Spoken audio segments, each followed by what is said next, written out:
Again to my channel Krishna Singhdeo. तो commerce की जोरदार तैयारी करने के बाद और पेपर खत्म करने के बाद अब हम आ गए हैं अपने दूसरे कोर सब्जेक्ट के ऊपर जो है इकोनॉमिक्स। यस, आईएससी स्टूडेंट्स का इकोनॉमिक्स का पेपर जो कि 24 फरवरी को है, उसकी तैयारी आज हम यहाँ स्टार्ट करने वाले हैं। स्टूडेंट, जैसे कि टाइम बहुत कम है एंड काफी वीडियोस हमने पहले भी कर लिए। कॉमर्स का पहला पेपर था तो काफी सारे चैप्टर्स मैंने आपको कवर करवाए थे। अब यहाँ स्ट्रैटेजी वैसी नहीं हो सकती, थोड़ी डिफरेंट स्ट्रैटेजी होगी। तो मैं यहाँ आपको मोस्ट इंपॉर्टेंट चैप्टर्स जो मुझे लगता है या फिर ऐसे चैप्टर्स जिसमें कि बच्चों को बहुत ज्यादा दिक्कत होती है उन्हें कंप्लीट कराने के लिए आ गई।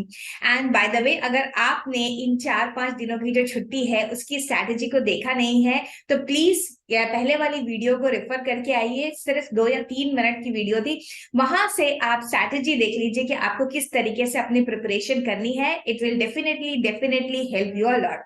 चलिए, तो आज का वीडियो स्टार्ट करते हैं। आज हम क्या करने वाले हैं? आज हम करने वाले हैं अपना एक चैप्टर फ्रॉम मैक्रो इकोनॉमिक्स जिसका नाम है theory of income and employment. Theory of income and employment का चैप्टर जो है अपने आप में 8 मार्क्स का है। कितने ज्यादा वेटेज है आप सोच लीजिए, 10% होता है 80 मार्क के पेपर में से। 8 मार्क्स का पेपर है theory of income and employment का, तो 10% के लिए आज हम शुरू करने वाले हैं मेहनत। Let's get started students. तो भाई ये रहा आपका chapter number 12 theory of income and employment, जहां से बहुत सारे क्वेश्चंस पूछे जा सकते हैं। अपने आप में बहुत इंटरेस्टिंग चैप्टर भी है, लेकिन कई सारे डायग्राम बनाने हैं एंड प्रॉब्लम आती है how to present the answer. तो हर एक प्रॉब्लम को टैकल करवा दूंगी, ये मेरा वादा है आप सबके साथ। चलिए, तो आगे देखते हैं चैप्टर में है क्या। Basic model of income determination की अगर हम बात करें तो determination of income, determination of output and determination of employment, ये सारी चीजें होती है basic model of income determination में, जिससे हमारी थ्योरी जो है ये स्पेसिफिकली स्टिक होकर रहने वाली कीनीशियन थ्योरी की तरफ, जिसमें income and output of economy को रिलेट किया गया।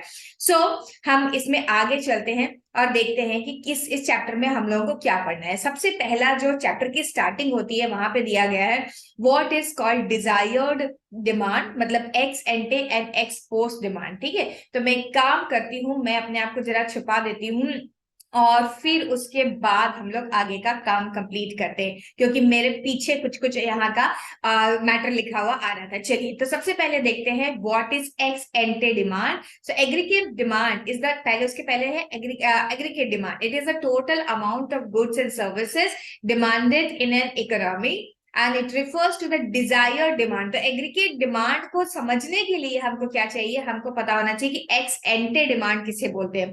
तो हम यहाँ पर डिजायर डिमांड की बात करें। अब यहाँ पर क्वेश्चन आता है what is the difference between the desire demand and actual demand. क्योंकि डिजायर डिमांड ना एक अलग क्वांटिटी हो सकती है।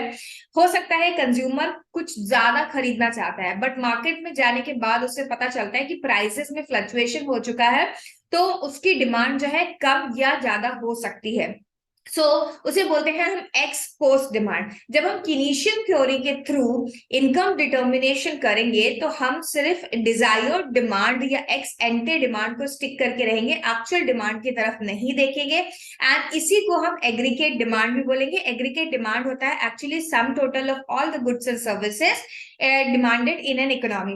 क्योंकि जब हम डिमांड का चैप्टर माइक्रो इकोनॉमिक्स में पढ़ते हैं तो वहां पर हमारा डिमांड जो होता है ना, इंडिविजुअल डिमांड या मार्केट डिमांड होता है of a particular commodity only. But यहाँ पर हम एक कमोडिटी पे स्टिक नहीं कर रहे हैं, हमारी डिमांड जो है हर एक सर्विस और हर एक गुड जो कि इकोनॉमी में प्रोड्यूस किया जाता है उससे रिलेटेड है। तो अब यहाँ पर आपको एक रिलेशन करनी होगी। अब क्योंकि आपने सारा का सारा बुक पढ़ लिया है, इसीलिए आपको ज्यादा अच्छे से समझ में आ जाएगा। ये आपको एक रिलेशन स्टैब्लिश करनी होगी between the circular flow of income and this chapter which is your theory of income and employment. Circular flow of income में आपने पढ़ा है 4 सेक्टर मॉडल। यस, वही 4 सेक्टर मॉडल के बारे में यहाँ पर लिखा हुआ है कि अगर हम एग्रीगेट डिमांड की बात करें तो इकोनॉमी में कौन लोग हैं जो डिमांड करते हैं।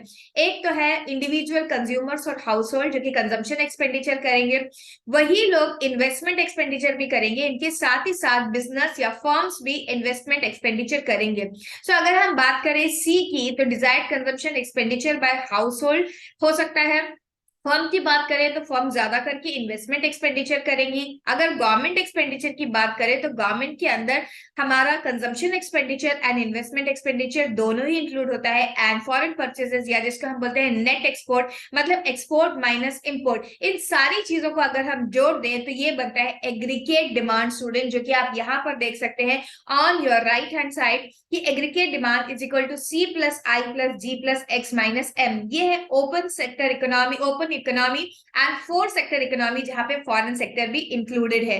सो डिजायर्ड डिमांड और spending is the amount that buyers would like to spend on the domestic output. Desired demand in the economy, the sum total of that desired private consumption expenditure, desired investment expenditure, desired government expending and desired net exports. Okay, so अब यहाँ पे आपको याद रखना है जब भी in general हम एक्सप्लेन करने जाएंगे कि एग्रीगेट डिमांड क्या होती है, तो आपको लिखना है A is equal to C plus I plus G plus X minus M. एक और इंपॉर्टेंट बात मैं यहाँ आपको मेंशन करना चाहती हूँ कि 2 नंबर के बहुत सारे क्वेश्चन है हमारे इकोनॉमिक्स पेपर के पैटर्न में। वहां पे अगर एग्रीगेट डिमांड आपको एक्सप्लेन करने के लिए आ जाए तो आप इसी तरीके का अपना आंसर लिख कर आएंगे। जरूर जरूर से आपको इक्वेशन लिखनी है A is equal to C plus I plus G plus X minus M.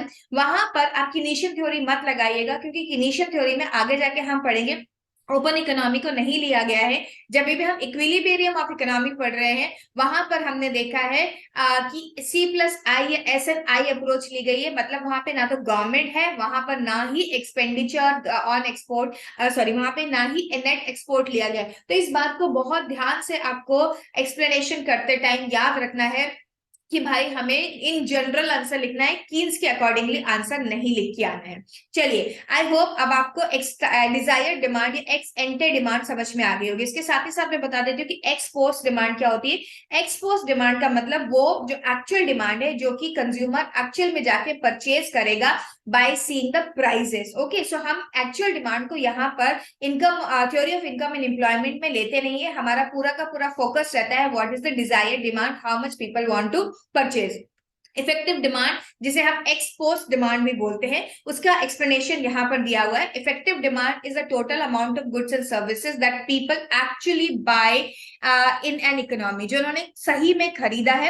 Effective demand is the actual aggregate demand and desired spending need not to be equal to the actual spending either in total or any component of it. तो जरूरी नहीं है कि आपका जो desired है वो actual के बराबर हो, वो कम या ज्यादा हो सकता है। Actual spending is equals planned spending only at equilibrium। actual and planned spending कहां पर इक्वल होती है? only at equilibrium point पर। उसके अलावा actual and planned एक दूसरे के बराबर हो ऐसा नहीं होता है स्टूडेंट्स। ओके, फिर क्या लिखा है? Note that in the theory of income determination we take each of the 4 categories of spending in the sense of desired spending only. जैसे कि मैंने पहले बोला, एक्चुअल की तरफ हमारा ध्यान नहीं होगा, हमारा कंप्लीट फोकस होने वाला है डिजायर्ड की तरफ। However in national income accounting we take the 4 categories in the sense of actual spending, क्योंकि वहां पर हम एक्चुअल फिगर्स देख रहे होते हैं ऑब्वियसली, तो डिजायर्ड से हमारा कोई भी कनेक्शन वहां पर नहीं होगा। चलिए, अब चलते हैं नेक्स्ट टॉपिक की तरफ। What is next topic? अब हमें सी के कुछ फंक्शंस देखने हैं, मतलब कि हम जो अपना यहाँ पर अब देखेंगे ना कि क्या होता है saving function, propensity to save क्या होता है, consumption function and all that. तो उस तरफ हम जा रहे हैं, propensity to consume and propensity to save की तरफ। तो सबसे पहले हम प्रोपेंसिटी टू कंज्यूम या कंजम्पशन फंक्शन की तरफ जा रहे हैं स्टूडेंट। कंजम्पशन फंक्शन क्या होता है? कंजम्पशन फंक्शन की अगर हम बात करें तो consumption is actually the function of income. Consumption income के ऊपर डिपेंड करता है, लेकिन only a part of income, only a part of consumption is dependent on income. एक कॉन्सेप्ट होता है ऑटोनॉमस कंजम्पशन का भी। ऑटोनॉमस कंजम्पशन क्या होता है यहाँ पर लिखा नहीं है, मैं सिर्फ एक्सप्लेन कर रही हूँ। You can refer to the book also at this time when I am explaining you the autonomous consumption. Autonomous consumption is that part of consumption which is not income elastic, मतलब कि इतना consumption, bare minimum consumption तो लोग करेंगे ही। कैसे करेंगे? या तो वो लोन्स लेकर करेंगे या पास सेविंग्स में से करेंगे। हम बुक में जो डायग्राम देखते हैं इसका, वो है कि लोग पास सेविंग्स में से कर रहे हैं। इसीलिए जब ऑटोनॉमस कंजम्पशन होता है तो हम क्या देखते हैं? ऑटोनॉमस कंजम्पशन के टाइम हमें दिखाई देती है डिस सेविंग्स, क्योंकि हम ये अजम्पशन लेते हैं कि लोगों ने खर्चा किया, वो खर्चा कहां से आया? पास में जो सेविंग करी गई थी उनसे। अब consumption as a whole 2 parts में डिवाइड हो सकता है। जिसे कि हम बोलते हैं एमपीसी एंड एपीसी का कॉन्सेप्ट। व्हाट इज एमपीसी का concept? Marginal propensity to consume. And APC का कॉन्सेप्ट है average propensity to consume. Marginal, average, ये दोनों वर्ड आपने पहले कई बार सुने हुए हैं। होल ऑफ माइक्रो इकोनॉमिक्स में मैं आपको बोलती आई हूँ, ये थ्री इडियट्स हमेशा हमारे साथ रहेंगे। क्या है वो three idiots? Total, marginal and average का कॉन्सेप्ट। यहाँ पे उन थ्री इडियट्स में से दो ही रह गए हैं, वो क्या है? Marginal and average. What is the meaning of marginal? Marginal मतलब एडिशनल। अगर थोड़ा इनकम इंक्रीज होगा तो कितना कंजम्पशन इंक्रीज होगा, उसका जब हम रिलेशनशिप देखते हैं तो उसे बोला जाता है marginal propensity to consume. Marginal propensity को हम लोग कैसे लिख सकते हैं? Delta C upon delta Y, मतलब चेंज इन इनकम की वजह से चेंज इन कंजम्पशन कैसे आया। अगर मैं ए पार्ट को छोड़ दूं, मतलब ऑटोनॉमस कंजम्पशन को छोड़ दूं, तो लार्जली जो कंजम्पशन एंड इनकम का रिलेशनशिप है वो कैसा रिलेशनशिप है? It's a positive relationship. जैसे जैसे इनकम बढ़ेगी, obviously one individual will want to increase the consumption, क्योंकि उनका अपना स्टैंडर्ड ऑफ लिविंग बढ़ाना होता है। इसीलिए इन दोनों के बीच में क्या होता है? पॉजिटिव रिलेशनशिप होता है। जबकि अगर मैं बात करूं किसी एक पर्टिकुलर पॉइंट पे, अगर मुझे पता चलना करना है कि इतनी इनकम पे कितना कंजम्पशन होता है, तो उसे बोला जाता है average propensity to consume. Propensity to consume, average propensity to consume कैसे निकाला जाता है? सी अपॉन वाई, मतलब कि वाई का कितना पार्ट कंजम्पशन एक्सपेंडिचर की तरफ खर्चा किया जाता है। एक्चुअली अगर हम होल ऑफ वाई देखें, जो कि नेशनल इनकम को डोनेट करता है, तो उसके अंदर दो पार्ट्स होते हैं, सी प्लस एस, मतलब consumption and saving. Consumption function is relationship between the desired consumption spending and हाउस होल्ड and the factors to determine it. Okay, so ये आपको एमपीसी का कॉन्सेप्ट एंड एपीसी का कॉन्सेप्ट बहुत अच्छे से ध्यान रखना है स्टूडेंट, क्योंकि इसके ऊपर बेस आपको छोटे छोटे न्यूमेरिकल क्वेश्चंस भी पूछे जा सकते हैं, या फिर इसका एक्सप्लेनेशन भी आपसे पूछा जाता है 2 मार्क का क्वेश्चंस के लिए। तो बहुत ध्यान से इसको पढ़ के जाइएगा एंड बुक के टेक्स्ट को जरूर जरूर रेफर करते रहिएगा साथ साथ में।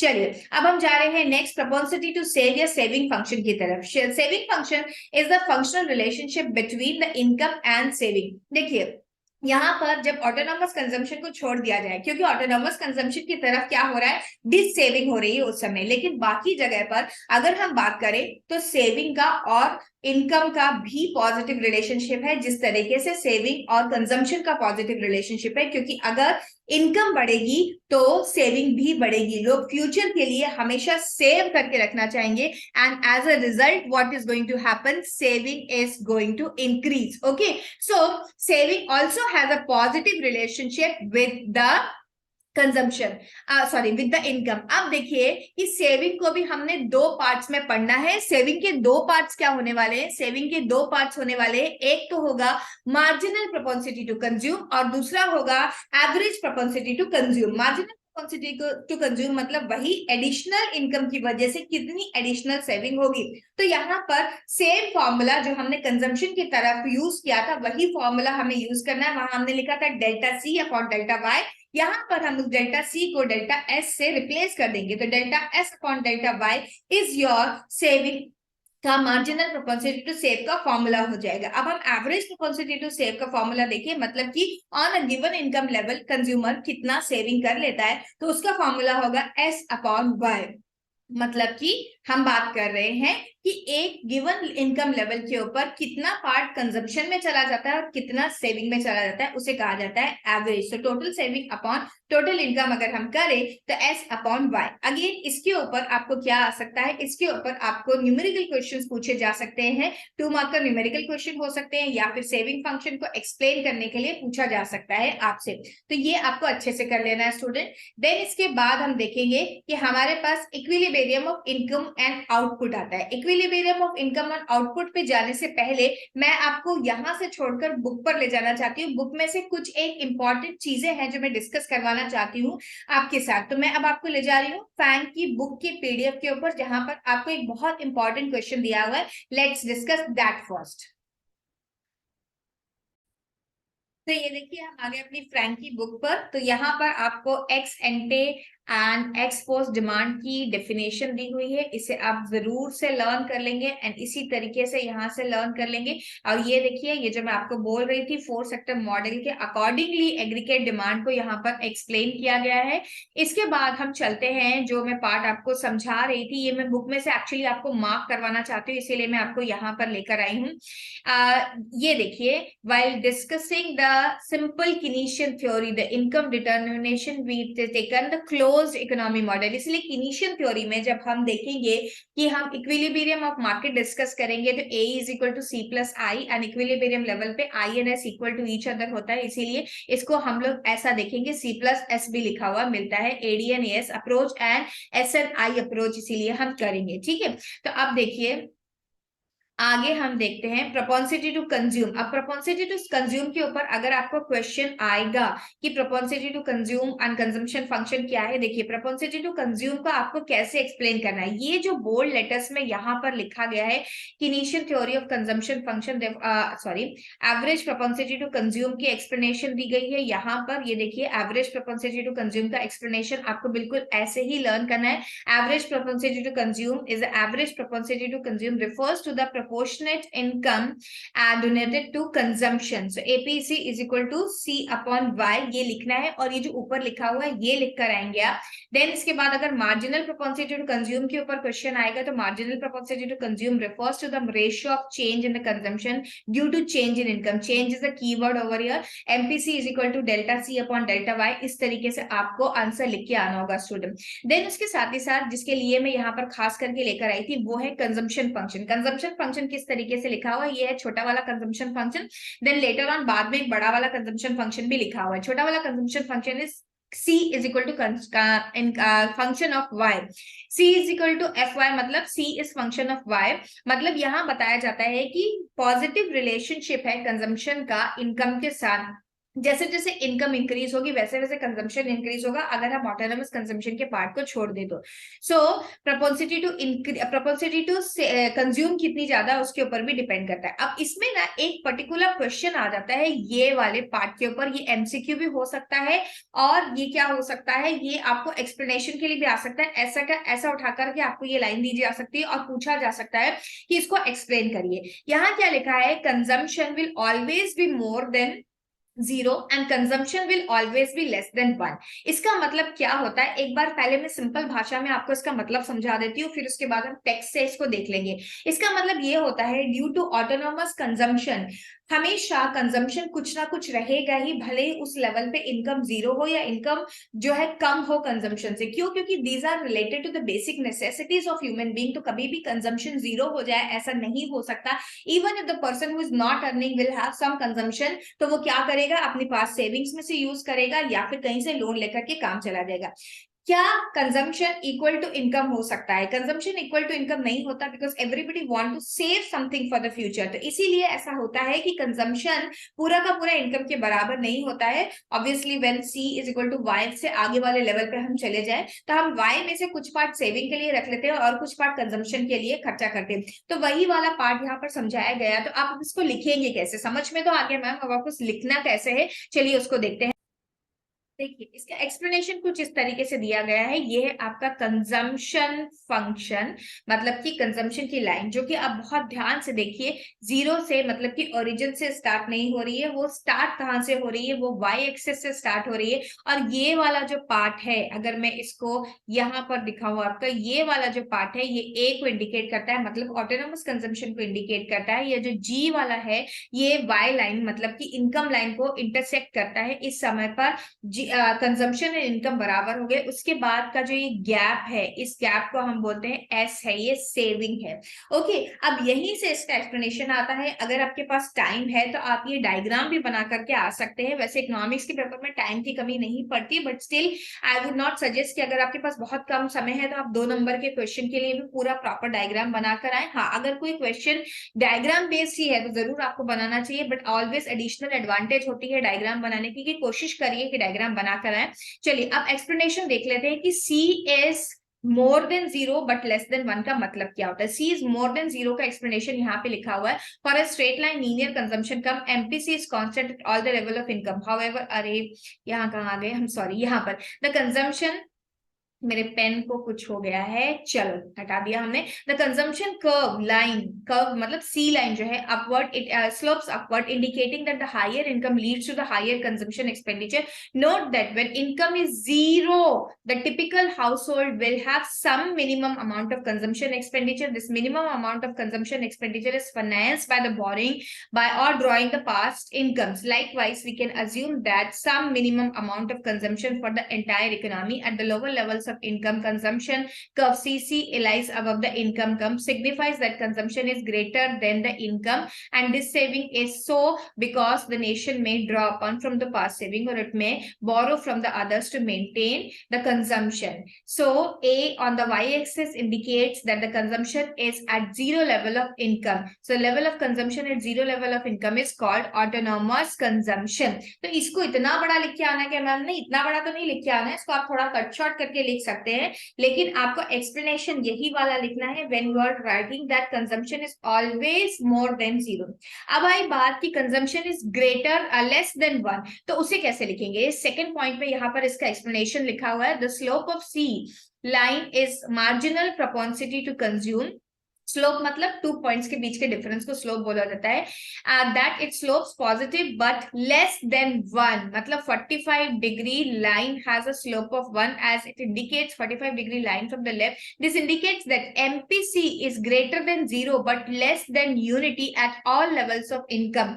क्यों? क्योंकि ऑब्वियसली सेव करेगा। MPC is simply the slope of consumption curve C that illustrates property 2 of the consumption function. It should be noted that APC at any level of income can be measured by the ratio of vertical distance of C which and horizontal distance of Y at any point of curve C. So हमको ये explanation लिख के आना है student. बहुत बार बच्चों को doubt रहता है कि इसके अंदर लिखे क्या। आपको अपनी लैंग्वेज यूज करने की परमिशन है, लेकिन इसी लाइन पे स्टिक करके आप लिखकर इसका आंसर आएंगे। अच्छा, जो पार्ट मैंने आपको बाद में समझाया था कि बड़ा वाला कंजम्पशन फंक्शन भी है, ये है बड़ा वाला कंजम्पशन फंक्शन, इसका भी आप थोड़ा सा यहाँ पर रेफरेंस दे सकते हैं। अगर 4 नंबर के लिए क्वेश्चन आया, 2 नंबर के लिए क्वेश्चन आया, तो you have to be very very specific और स्टिक करिए जितना पॉसिबल है उतना बुक के एक्सप्लेनेशन की तरह से, क्योंकि यहाँ पर अगर आप बहुत ज्यादा लिखेंगे तो टाइम की कमी हो सकती है। चलिए, तो ये कंजम्पशन का बड़ा वाला फंक्शन है C is equal to A plus C Y, जहां पर A का मतलब है ऑटोनोमस कंजम्पशन, एंड ये जो छोटा वाला C लिखा हुआ है ये है आपका propensity to consume, marginal propensity to consume, MPC को डिनोट करता है। किसी किसी बुक में ये B लिखा हुआ हो सकता है, अपनी ये नई वाली बुक में ये B लिखा हुआ हो, ये मेरा पुराना एडिशन है तो उसका ही यहाँ पर PDF में आपको दिखा रही हूँ। चलिए, तो ये वाला पार्ट हमने कंप्लीट कर लिया, और कुछ चीजें मैं आपको पहले बुक से रेफर कराना चाहती हूँ, फिर मैं ले जाऊंगी। प्रोपेंसिटी टू सेव में सेविंग का फंक्शन दिखाया गया है, तो सेविंग एक्चुअली वाई जो होता है, इनकम होता है, इज इक्वल टू होता है C प्लस एस। तो इसी को अगर हम चेंज ऑफ प्लेस कर दे तो S is equal to Y minus C, ये आप लिख सकते हैं। एंड Y का भी पॉजिटिव रिलेशन होता है विद द इनकम, और ये देखिए छोटा वाला सेविंग फंक्शन लिखा हुआ है, S is equal to function of Y। And फिर उसके बाद MPS की मीनिंग बताई गई है।